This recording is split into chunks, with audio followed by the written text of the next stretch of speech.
السلام علیکم. Welcome to the 11th episode of Mala from part 1 Lahore.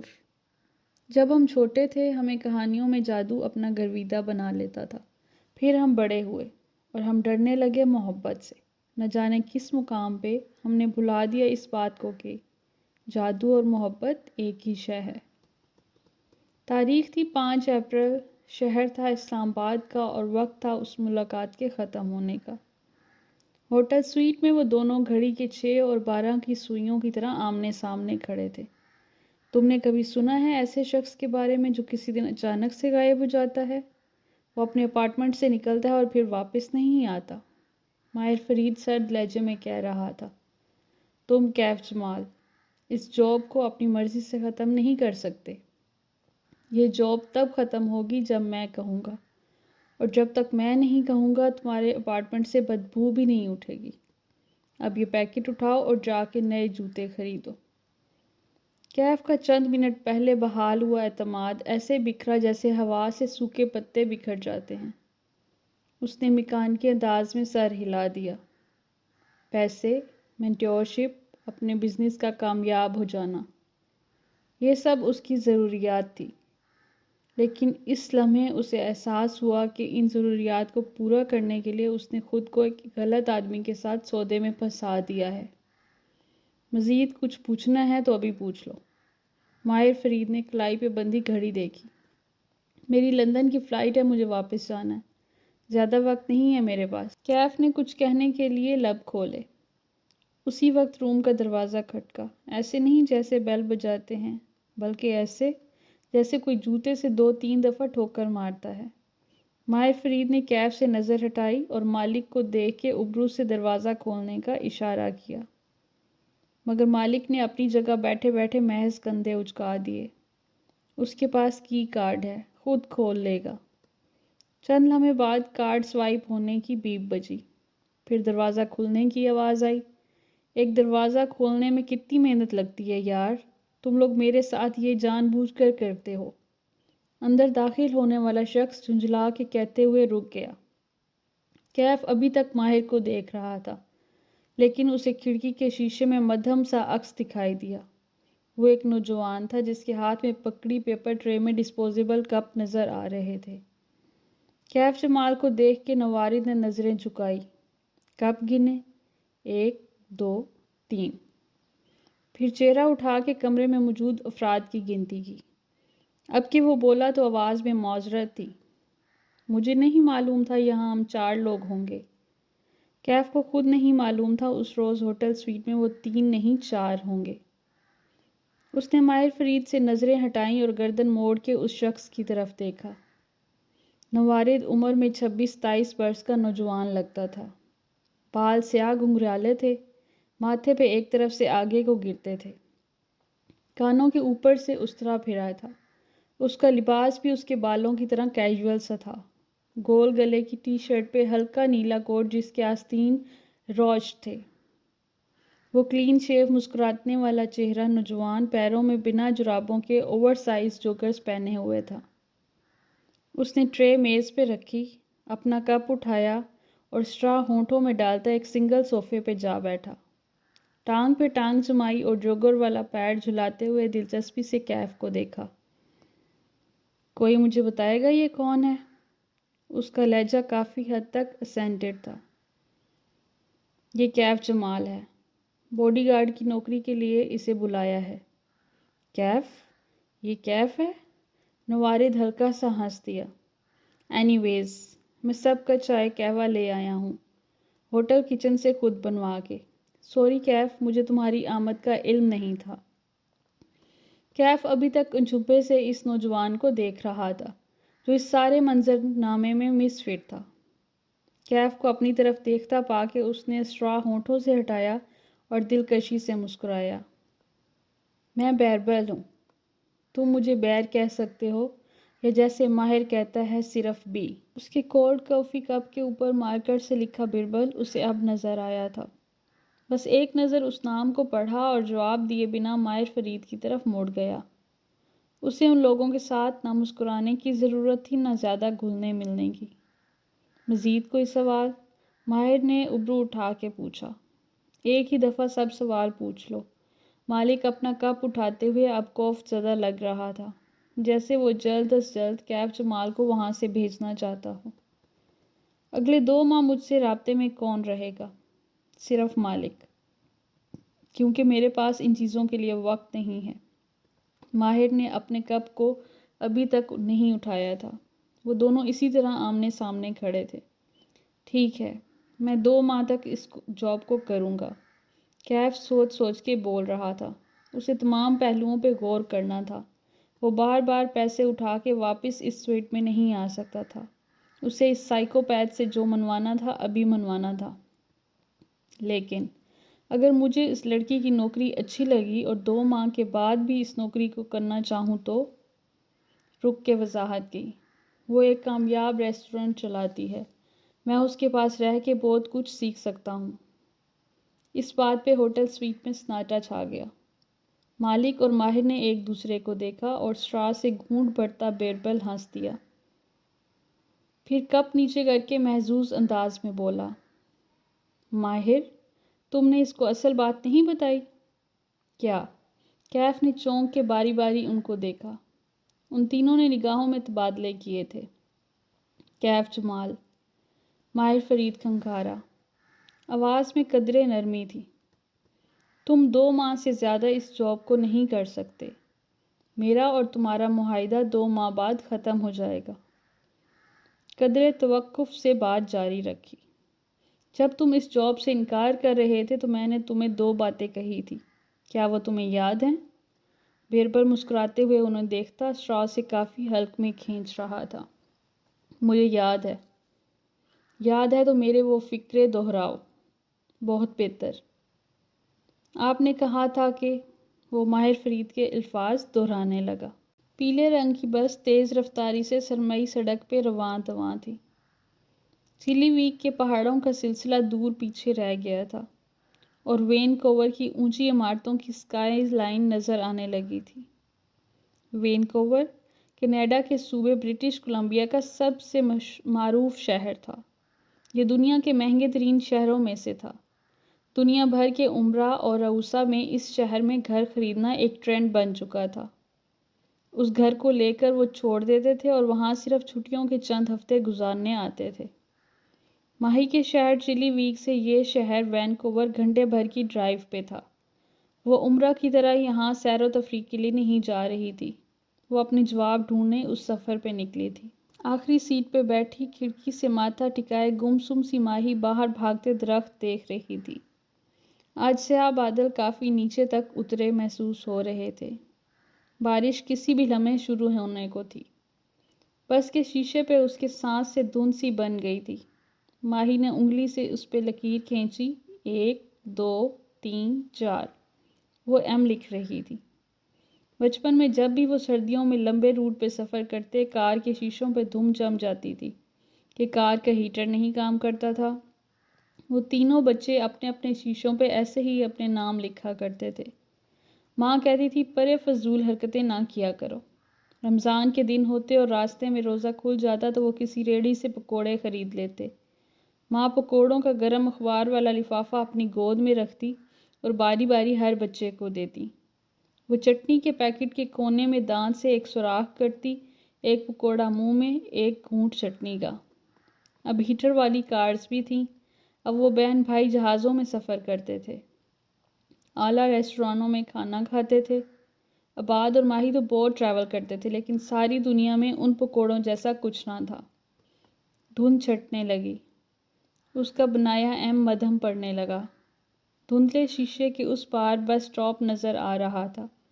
اس نے بیل بجائی، بس کی رفتار آہستہ ہوئی۔ وہ اسٹاپ پہ اتری تو کمر پہ ہاتھ رکھے ہوئے تھی، دوسرے ہاتھ میں بیگ پیک تھا۔ اسٹاپ پہ نصب بینچ پہ بیٹھ کے ماہی نے چند گہرے سانس لے کے خود کو کمپوز کیا۔ یہ سفر کرنا اس کے لیے مناسب نہ تھا، لیکن اسے یہ رسک لینا تھا۔ چند لمحے وہ وہیں بیٹھی رہی، پھر گردن اٹھا کے سیاہ آسمان کو دیکھا۔ بارش جلد شروع ہونے والی تھی۔ تبھی اسے خیال آیا، بالوں میں ہاتھ پھیرا، چھوٹے کٹے بالوں میں ہیئر بینڈ لگا تھا۔ اس نے گردن میں بندھا سلک کونا سکارف اتارا اور سر پہ لپیٹ کے گردن تلے گرا باندھی۔ بیگ پیک کندھوں پہ پہنا اور اٹھ کھڑی ہوئی۔ سفید جوگر سے چلتے ہوئے وہ سائیڈ واک پہ آگے بڑھ رہی تھی۔ اس کا رخ ایک 2 منزلہ عمارت کی جانب تھا جو اس اسٹریٹ کے دہانے پہ بنی تھی۔ بیل بجا کے وہ انتظار کرنے لگی۔ عمارت کے داخلی دروازے میں شیشہ لگا تھا، اس پہ بھی دھند جمی تھی۔ وہ عادتاً اس پہ انگلی پھیر کے کچھ لکھنے لگی، تبھی دروازہ اندر کی طرف کھلتا گیا۔ وہ سنبھل کے سیدھی ہوئی۔ السلام علیکم مابینہ۔ بھوری داڑھی اور ٹوپی والے ڈاکٹر رائد سامنے کھڑے تھے۔ انہوں نے مسکرا کے اس کے لیے راستہ چھوڑا۔ وہ بلیک پینٹ پہ ڈریس شرٹ پہنے ہوئے تھے اور پیروں میں جرابیں تھیں۔ عباد نہیں آیا؟ نہیں، مجھے اکیلے میں کچھ بات کرنی تھی ڈاکٹر رائد۔ وہ تیزی سے اندر آئی، جھک کے جوتے اتارے اور جرابوں سے چلتی ہوئی ان کے پیچھے چلی آئی۔ کوریڈور سے گزر کے ایک ہال نما کمرہ تھا جہاں نماز کے قالین بچھے تھے۔ کونوں میں چند بک ریکس تھے جن میں اسلامی کتب سجی تھیں۔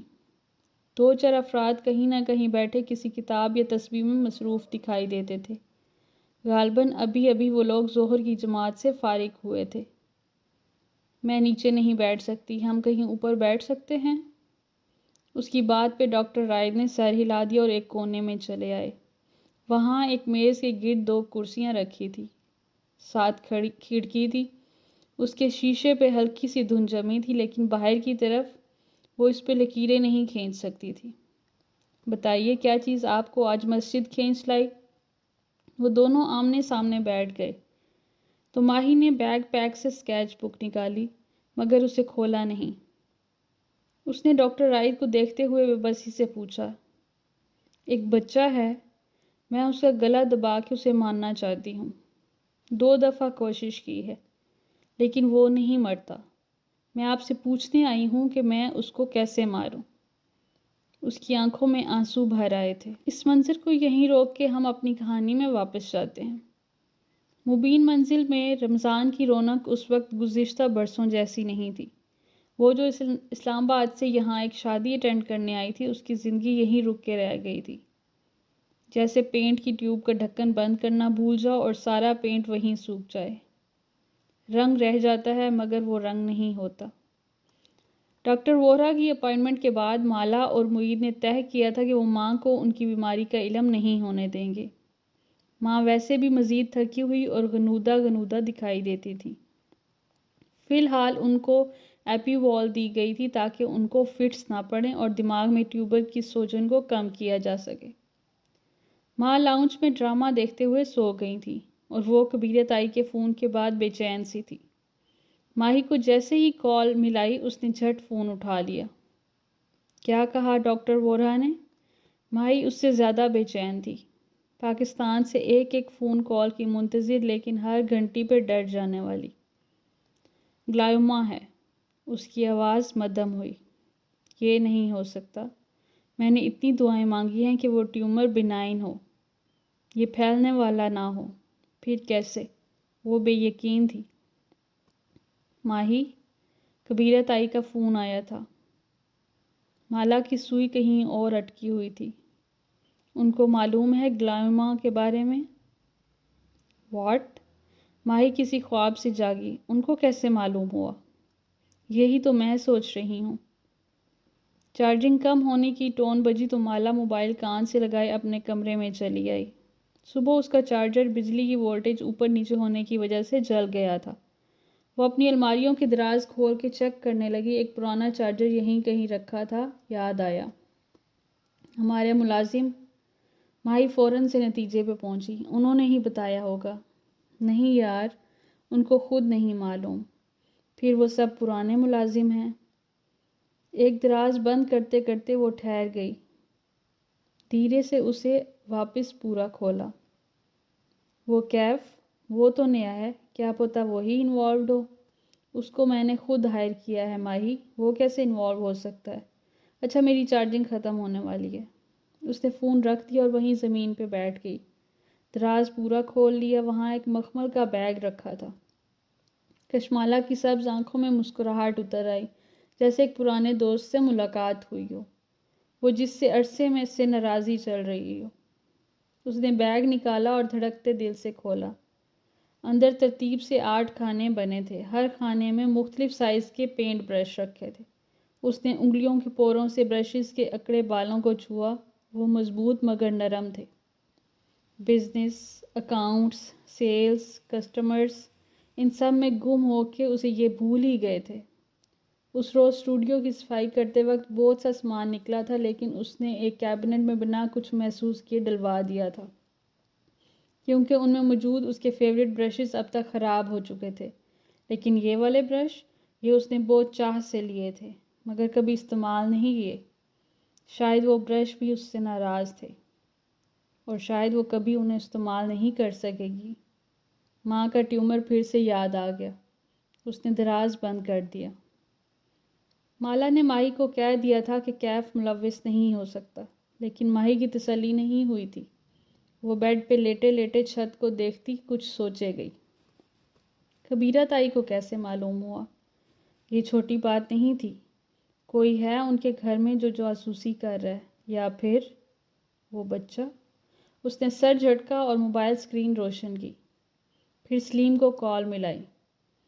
کینیڈا آنے سے قبل اس نے سلیم کی منتوں پہ اپنا پرانا اینڈرائیڈ فون اسے دے دیا تھا۔ سلیم ٹچ موبائل پہ خوش ہو گیا تھا۔ مالا اسلام آباد ہوتی تھی تو ماہی سلیم کو واٹس ایپ کال کر کے وقت بھی سے بات کرتی اور گھر کی دیکھ بھال کی ہدایات دیتی رہتی تھی۔ گھر میں کون آیا، کون گیا، ماہی کو برٹش کولمبیا میں بیٹھ کے ساری خبریں مل جاتی تھی۔ سنو سلیم، گھر سے باہر نکل کے مجھ سے بات کر سکتے ہو؟ رازداری سے پوچھا۔ باجی وائی فائی ختم ہو جائے گا اور ڈیٹا میرے پاس ہے نہیں، وہ معصومیت سے بولا۔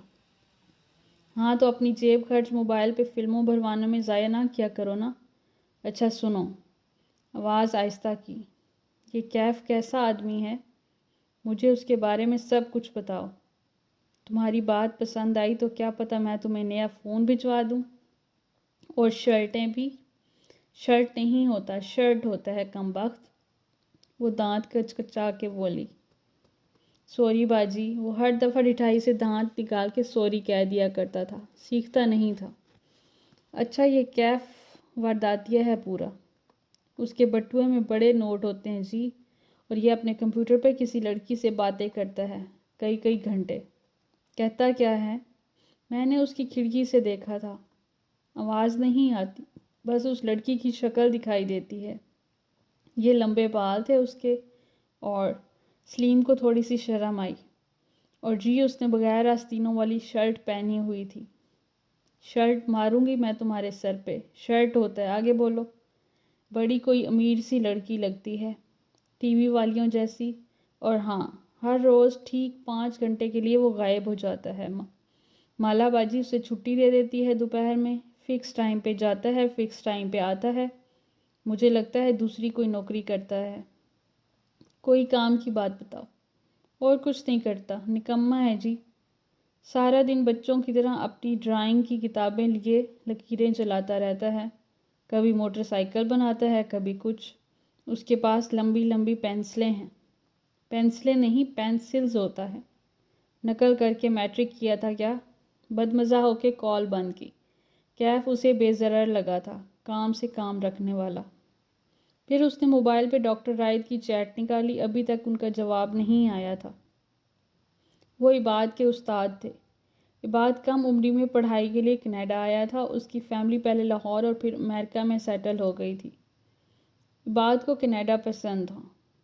وہ اس عمر میں یہاں آیا تھا جس میں لڑکے بہت آسانی سے بھٹک جاتے ہیں، لیکن یہاں اس کی ملاقات ڈاکٹر رائد سے ہوئی۔ وہ انہیں اپنا شیخ کہتا تھا۔ عباد نے ان سے دین اور عربی زبان سیکھی، ساتھ ساتھ پڑھائی جاری رکھی۔ میکاٹرونکس میں انجینئرنگ کر کے وہ واپس پاکستان چلا گیا۔ چند سال اس نے وہاں کام کیا اور پھر کینیڈا میں ایک دوست کے توسط سے اچھی جاب مل گئی۔ وہ یہاں واپس آیا تو جلد ہی اس کا تبادلہ برٹش کولمبیا میں ہو گیا۔ عباد نے کئی سال ٹورنٹو میں گزارے تھے۔ یہ دونوں صوبے ایک دوسرے سے بہت دور تھے، ان کی زندگیاں مختلف تھیں۔ اس کے لیے BC میں ایڈجسٹ کرنا مشکل تھا۔ لیکن حال ہی میں ڈاکٹر رائد یہاں شفٹ ہو گئے تو عباد بہت خوش نظر آتا تھا۔ ماہی کی ملاقات ڈاکٹر رائد سے چند ایک دفعہ ہوئی اور اب وہ اپنے سوالوں کے جواب کے لیے ان سے بات کرنا چاہتی تھی، مگر وہ آج کل مصروف تھے، جانے کب وہ اسے وقت دیں۔ عباد کمرے میں آیا تو وہ بیڈ پہ لیٹی سوچوں میں غرق تھی۔ میں سوچ رہی ہوں ڈاکٹر رائد کے پاس جاؤں اور ان سے پوچھوں۔ کیا؟ وہ الماری میں کچھ ڈھونڈ رہا تھا۔ اس بچے کے بارے میں۔ ماہی یار، خدا کے لیے اس بچے کا پیچھا چھوڑ دو۔ وہ جیسے بدمزہ ہوا، ایک شرٹ نکالی اور اسے الٹ پلٹ کے دیکھنے لگا۔ ویسے بھی بڑی بوڑھیاں کہا کرتی تھی کہ اس حالت میں خوبصورت بچے دیکھنے چاہیے تاکہ آنے والا بچہ خوبصورت ہو۔ تم اس بچے کی تصویریں بناتی رہو گی تو مجھے ڈر ہے میرا بچہ بھی اتنا ہی بدصورت اور لمبے کانوں والا نہ پیدا ہو جائے۔ وہ ہنس کے بولا تو ماہی نے برا سا منہ بنایا۔ ہر بات مذاق میں، وہ کہتے کہتے رکی۔ میں نے اس کے کان تو کبھی نہیں بنائے۔ تمہیں کیسے معلوم اس کے کان لمبے تھے؟ دوسری شرٹ نکالتے نکالتے عباد ساکت ہو گیا۔ پھر اس نے آہستہ سے الماری بند کی اور جب بولا تو ماہی کو نہیں دیکھ رہا تھا۔ تم نے ہی بتایا ہوگا، مجھے کیسے معلوم ہونا ہے؟ اور دروازے کی طرف بڑھ گیا۔ تم نے بھی اسے دیکھا ہے نا؟ وہ بے یقینی سے بڑبڑائی، لیکن عباد جا چکا تھا۔ وہ حیران سی وہیں بیٹھی رہ گئی۔ مسجد کے باہر بارش ہو چکی تھی۔ کالے بادل ہلکی پھلکی بوندا باندی برسا رہے تھے۔ قطرے کھڑکی کے شیشے سے ٹکرا کے نیچے پھسلتے جا رہے تھے۔ گیلے شیشے کی دوسری طرف میز کے گرد بیٹھے دو وجود دکھائی دے رہے تھے۔ ماہی دونوں ہاتھ میز پہ پڑی اسکیچ بک پہ رکھے ہوئی تھی۔ وہ بار بار اضطراب سے مٹھیاں بند کرتی اور کھولتی تھی۔ سامنے بیٹھے ڈاکٹر رائد اس کی بات پہ مسکرائے تھے۔ اللہ کے گھر میں بیٹھ کے گلا دبانے کی بات؟ ماں بینا۔ انہوں نے مسکرا کے سر دائیں بائیں ہلایا۔ کیا پئیں گی آپ؟ روزہ نہیں ہوگا آپ کا غالباً۔ کافی۔ اس نے کافی کی ٹائپ نہیں بتائی۔ اس وقت وہ کچھ بھی لے سکتی تھی۔ وہ کافی لینے اٹھ گئے تو ماہی گردن موڑ کے کھڑکی پہ گرتے قطرے دیکھنے لگی۔ وہ کرسٹل کے دانوں کی طرح سارے شیشے کو ڈھکے ہوئے تھے۔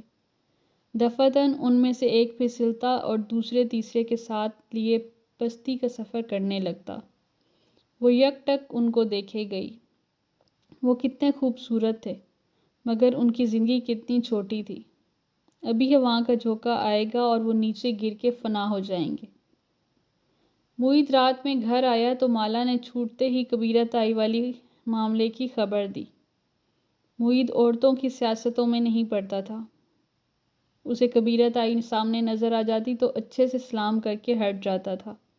ساری بات سن کے گہری سانس لی اور سادگی سے کہا، میں نے ٹیسٹ رپورٹس جواد کو بھیجی تھیں۔ وہ ہمارا کزن ہے مگر کبیرہ تائی کا بھانجا بھی ہے۔ ظاہر ہے اس نے بتایا ہوگا۔ کشمالہ کی پریشانی اس ایک بات سے دور ہوتی گئی۔ کوئی اس کے گھر میں ان کی جاسوسی نہیں کر رہا تھا۔ جواد نیورولوجسٹ تھا اور یہ طے تھا کہ اب ماں کی رپورٹس ایک سے دوسرے ڈاکٹر تک جانی تھی۔ لاہور میں ان کے کئی رشتہ دار تھے، بات نکلنی تھی۔ ضروری یہ تھا کہ بات ماں تک نہ پہنچے۔ وہ کبیرہ تائی ان کے بیٹے اور ماں کی رپورٹس کو سوچتے سوچتے سو گئی تھی۔ جب رات کے کسی پہر اس کی آنکھ کھلی، ایک مردانہ آواز، اس کے قریب سرگوشی، کسی نے اس کے بالوں کو چھوا، پھر اس کی گردن کو، پھر دروازہ بند ہونے کی آواز آئی۔ وہ ایک جھٹکے سے گہری نیند سے جاگی۔ پھر خوف کے عالم میں دائیں بائیں دیکھا۔ وہ تنہا تھی، ماں سو رہی تھی، کمرے میں کوئی نہیں تھا۔ اس نے آنکھوں میں خوف لیے دروازے کو دیکھا۔ وہ بند تھا لیکن اس نے واضح چڑچڑانے کی آواز سنی تھی۔ کوئی اس کے کمرے میں تھا۔ کوئی اس کے کمرے میں کیسے آ سکتا ہے؟ شاید کوئی برا خواب تھا، ہر دفعہ کی طرح۔ وہ آہستہ سے بستر سے نکلی۔ دل بری طرح دھڑک رہا تھا۔ اس نے بنا آواز کے دروازہ کھول کے باہر جھانکا۔ لاؤنج نیم اندھیرا اور سنسان پڑا تھا۔ وہ دروازہ بند کر کے بیڈ روم کی کھڑکی تک آئی اور پردہ 2 انگلیوں سے ذرا سا سرکایا۔ باہر کیف پورچ میں ٹہلتا نظر آ رہا تھا۔ کانوں میں ایئر پوڈس لگے تھے اور وہ دبی دبی آواز میں کچھ کہہ رہا تھا۔ اس کے چہرے پہ برہمی تھی۔ کھڑکی کے شیشے بند ہونے کی وجہ سے آواز ٹھیک سے سنائی نہیں دیتی تھی۔ اسے آواز سننی بھی نہیں تھی۔ وہ چپ چاپ اسے دیکھے گئی۔ اپنا خواب چند لمحے کے لیے بھول گیا۔ کیف نے کان میں لگے پوڈ کو انگلی سے دبا کے غالباً کال کاٹی اور پھر دیوار کے ساتھ جا کھڑا ہوا۔ دونوں ہاتھ دیوار پہ رکھے، سر جھکا دیا۔ پھر زور سے دیوار کو جوگر سے ٹھڈا مارا۔ وہ غصے میں تھا، جھنجھلایا ہوا بھی لگتا تھا۔ اس نے پہلی دفعہ کیف کے چہرے پہ اتنی برہمی دیکھی تھی۔ کشمالہ پردے کے سامنے سے ہٹ گئی۔ یقیناً اس نے برا خواب دیکھا تھا۔ باہر گیٹ کے ساتھ کھڑے کیف نے دیوار کو ایک دو ٹھڈے مزید مارے۔ پھر وہ وہاں سے ہٹنے لگا تھا جب سامنے والے گھر کی بلائی منزل پہ نظر پڑی۔